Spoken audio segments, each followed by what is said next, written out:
The first question, though, I would have, when you first met him, he's now a candidate for beatification and canonization eventually. But what was your impression of him as a person? He was, as I say in the title of my first book that I wrote on him, he was a mentor and friend. That was the most beautiful thing.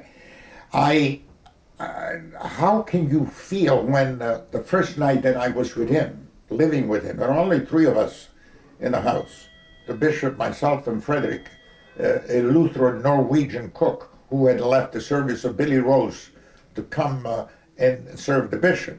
So he was downstairs, we were, and there he is on top. I can still see him going into his apartment because, those brownstone homes, you have to go first.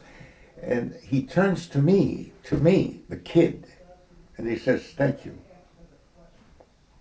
I had never received a thank you from any of my superiors before or after, until now. And I have a letter to prove that I just received from Pope Francis. I did not expect this, and if you want, I can show it to you. All right.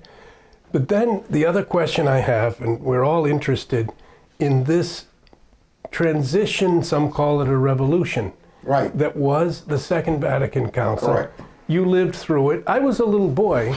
Yeah. But you were a priest. I was there. And you were I was there. with them, yeah. So what are the keys that we should recognize? Were there some revolutionary elements? Were there any things that went too far? Was there a necessity to give a little bit of open windows to the church? What was your reaction? Robert, this is such a beautiful question. I love it. And I'll tell you why. Because, I lived those days. Remember, the council was an incredible, how can I say, more than an event, not only for the church, but for the world. Yeah. We're talking about 2,625 fathers. Bishops. I mean, from all over the world. And each of them had with them... Plus, you have the Asperity and whatever, all those kind of things. So, it was an incredible event. However, what really transpired was the fact that there was that unam sanctam catholicam apostolicam Romanum ecclesiam. Yes. That was it. That it really came out so vividly. Discussions.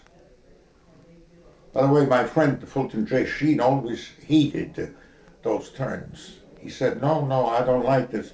Conservatives, liberals. He used to say, we might have different opinions, but in the church we are united. That should have been actually the idea, the main idea that really came out from that council. One. Yes. Unam. Unam. But still we have factions now. Why not? No, well, they're not factions. I think they have different ideas. I do not say that they have different ideals. They do not.